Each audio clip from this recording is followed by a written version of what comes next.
Kaya mo nalalaman na yung palang pag-ibig ay masarap pag nandoon ka na, umiibig ka na.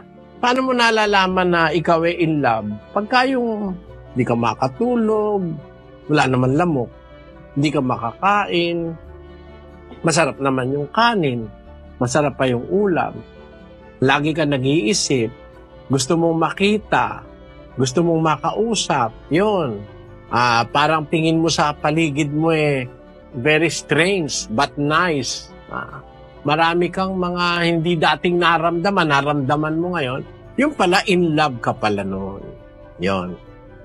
Para malaman mo what is the magic of the word love, dapat maramdaman mo yun. Kaya nga may kasabihan sila, it is better to have loved and lost than not to have loved at all. Nararamdaman kasi yun Ganon din yung salita ng Diyos, kapatid. Nararanasan yun. Pag sinabi ng Diyos na iingatan kita kung magtatapat ka, mararanasan mo yun. Doon ka magkakaroon ng faith. O kaya, kung hindi mo pa nararanasan, because faith is the substance of the things hoped for and the evidence of things not seen. Yun ang pananampalataya Yung pagtitiwala mo sa bagay na hindi nakikita.